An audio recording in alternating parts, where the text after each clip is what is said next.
ख़ास ऑर्गेनाइजेशन के ख़िलाफ़ हमला है तो उसको जंग कैसे कह सकते हैं? जंग तो दो मुल्कों के बीच में होती है। तो पहले वो ये क्लियर करे कि वो फ़िलिस्तीन के ख़िलाफ़ जो है वो जंग कर रहा है या फिर वो किसी ऑर्गेनाइजेशन के ख़िलाफ़ हमेशा ऑपरेशन होता है। अगर हमास जो है वो एक टेररिस्ट ऑर्गेनाइजेशन इज़राइल की नज़र में है तो फिर उसे जंग न कहे। दुनिया बेवकूफ़ नहीं है, उसे ये कहे कि हम जो है वो टेरर के ख़िलाफ़ एक ऑपरेशन चला रहे हैं, ये कहना चाहिए। और जंग पूरी दुनिया एक ख़ास किस्म का मीडिया जो है वो सिर्फ जंग कह रहा है। कहाँ से जंग है? कहाँ से जंग? ये जंग ही तो है, हर घंटे 50 से ज़्यादा लोग मारे जा रहे हैं। ये जेनोसाइड है, ये कत्लेआम है, ये जंग नहीं है। यही तो हम कहना चाह रहे हैं। आप देखिए कि आज 20वां दिन है और पिछले 20 दिन में तकरीबन 7-8 हज़ार फ़िलिस्तीनी गज़ा में लोग मारे गए हैं और 12 लाख लोगों का नकल मकानी हो गए, वहाँ से लोगों ने छोड़ दिया है। तो आप बताइए, मैं तो बार बार पूछ रहा हूँ तमाम मीडिया के लोगों से कि हमें लिस्ट दीजिए ना कि इज़राइल ने कितने हमास के लोगों को मारा है, कितने हमास के लोगों को मारा है और कितने बेगुनाहों को मारा है। तो ये एक बहुत बड़ा मैं समझता हूँ कि मसला है और पूरी दुनिया जो है वो इस बात को समझ रही है। यूएनओ को आप देख लीजिए, जो यूनाइटेड नेशन है और उसकी सिक्योरिटी काउंसिल है, उसके बयानात आप देख लीजिए, इस्तीफा तक मांग लिया गया है।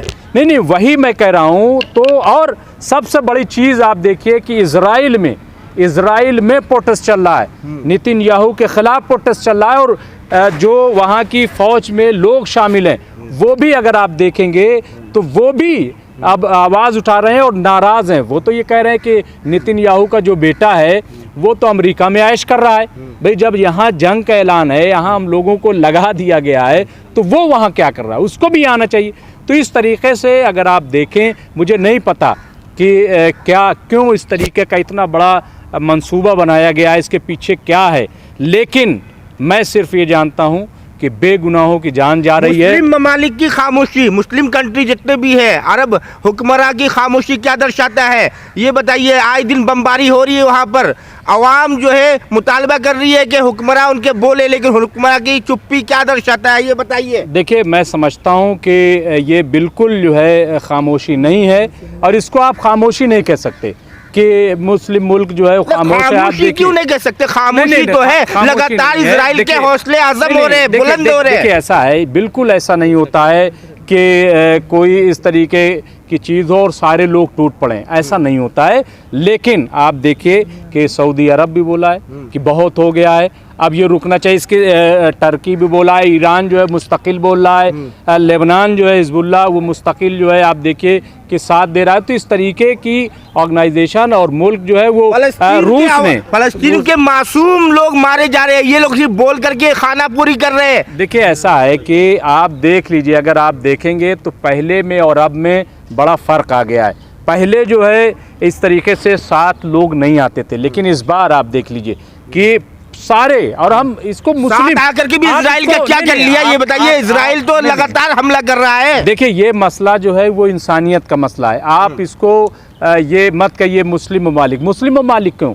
यूनाइटेड नेशन है ना, अक़वाम मुत्तहिदा बोल रहा है, तो आप मुस्लिम ममालिक की बात सिर्फ क्यों कर रहे हैं? वो सिर्फ क्यों आए? मानते हैं हमास को, संगठन को आतंकवादी मानते हैं या फिर? देखिए, वो गज़ा में बाकायदा जो है एक चुनी हुई सरकार है और ये सब मानते हैं। और यूएनओ जो है वो इसको अभी तक टेररिस्ट ऑर्गेनाइजेशन वो नहीं मानता है।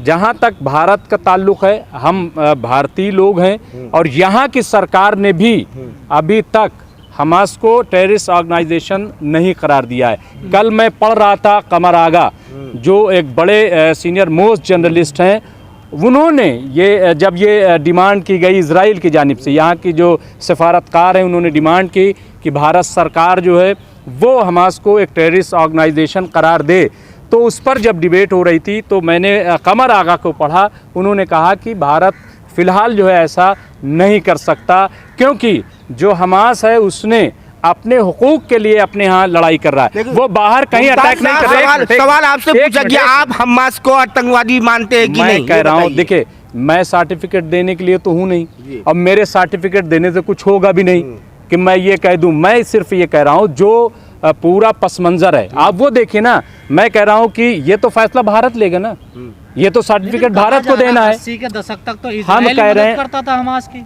नहीं, ऐसा है कि वो मदद करता था, क्या करता था मुझे ये नहीं मालूम। अभी जो सिचुएशन है वो ये है कि हमास के बहाने पूरा गाज़ा जो है खाली कराया जा रहा है। अच्छा, आप देखिए कि वेस्ट बैंक में कौन है? वेस्ट बैंक में तो इजराइल के ही लोग हैं, वहाँ इजराइल की एक तरीके से हुकूमत है, वहाँ गलबा है, तो वहाँ क्यों मार रहे हैं?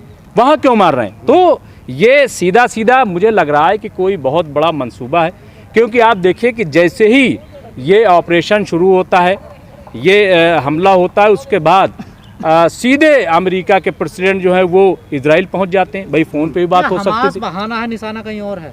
नहीं, मुझे लग रहा है कि ये पूरा मशरिक़ वस्ता जो है, मिडिल ईस्ट, इस पर जो है एक युद्ध थोपना चाहता है अमेरिका, ताकि उसकी जो वो कमज़ोर हो रहा था, ठीक है, उसकी जो कमजोरियां सामने आ रही थी, क्योंकि यूक्रेन की जा रही है। यूक्रेन में देखिए पूरा जो है, नहीं वर्ल्ड वार मैं नहीं समझता कि ये कोई इतनी जल्दी हो जाएगा। अभी सब जानते हैं कि कोरोना आया तो उसकी वजह से सब पूरी दुनिया की माली हालत जो है, आर्थिक स्थिति बहुत ख़राब हो गई। इसके बाद आप देखिए कि रूस और यूक्रेन, इनके दरमियान जो 1.5 साल से जंग चल रही है, तो उसकी वजह से भी पूरी दुनिया के आर्थिक जो समीकरण है वो बिगड़े हैं। और ये जो 20 दिन से चल रहा है, आप क्या समझते हैं कि ये जो 20 दिन से मामला है, ये क्या आर्थिक जो व्यवस्था है उस पर असरअंदाज नहीं होगा? कि शुरुआत हमास ने करी है, खत्म हम करेंगे इसको। देखिए नहीं, देखिए शुरुआत जो लोग कह रहे हैं, आप यूएनओ देख लीजिए ना, यूएनओ ने कहा है, अक़वाम मुत्तहिदा ने कहा है कि भाई ये तो आप 55-56 साल से जुल्म कर रहे हो, तो इसलिए हम जो है हमास को नहीं कह सकते। आपने ऐसा क्यों किया? और 70 ऐसी करारदादे हैं, ठीक है, जो यूएनओ में इजराइल के खिलाफ हैं, आप जा करके देख लीजिए। तो लेकिन एक सवाल पैदा होता है, यूएनओ ने स्टेटमेंट देने में इतना देर, इतना ताखीर क्यों कर दी? ये बताइए। नहीं, देखिए मुसलसल जो है मीटिंगें चलती रहती हैं। अब आप क्या समझते हैं कोई वहाँ पे बैठा हुआ है टाइप ले करके कि बस इधर हुआ और उधर टाइप करके भेज दे? मीटिंगें होती हैं, उसको हालात को जांचा जाता है। जैसे भाई हिंदुस्तान में माइनॉरिटी कमीशन है, कहीं दंगा हो गया तो ऑफिस में बैठ करके थोड़ी वो कह देगा, वो तो पहले जांच कराएगा ना, देखेगा कि क्या मामला है, उसके बाद वो रिपोर्ट जारी करेगा। तो तमाम से और फिर OIC देख लीजिए, उसने भी मीटिंग की। सबसे पहली कोशिश जो भारत की भी है और हम सब की है कि ये जो हमला है इजराइल का, ये रुकना चाहिए। और जो लोग माली इमदाद भेज रहे हैं, मैं उनसे भी कहूँगा रुकना चाहिए। कौन रोकेगा? नहीं, यही मैं कह रहा हूँ। देखिए सवाल तो यही पैदा होता है। देखिए प्रेशर जो है वो बनता है, प्रेशर जो है हिंदुस्तान को भी ये बहुत अच्छा मौका है कि जब वो एक अहम रोल इसमें अदा कर सकता है, वो इस जो हमला है, ये जो लड़ाई है, इसको फौरी तौर पर रोकना चाहिए। हम इजराइल के साथ हैं।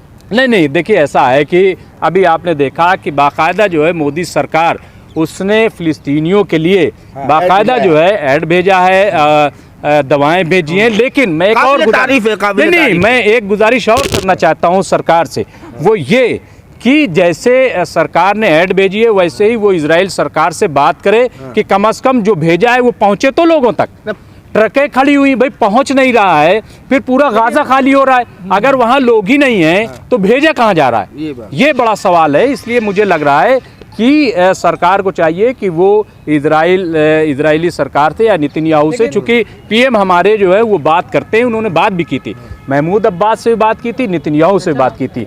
मैं समझता हूँ कि उन्हें नेतन्याहू से बात करनी चाहिए और बात करने के बाद जो है ये जो मसला है इसको हल करना चाहिए, क्योंकि बेगुनाह जो बच्चे हैं, और हिंदुस्तान वासुदेव कुटुंबकम की जो अपनी पॉलिसी रखता है उस पर अमल करते हुए शांति की बात करना चाहिए। हमारा भारत जो है वो गांधी का देश है, हमारा भारत जो है वो अहिंसा पर चलने वाला देश है, और ये संदेश पूरी दुनिया को इस वक्त जाना चाहिए, बहुत ज़रूरी है।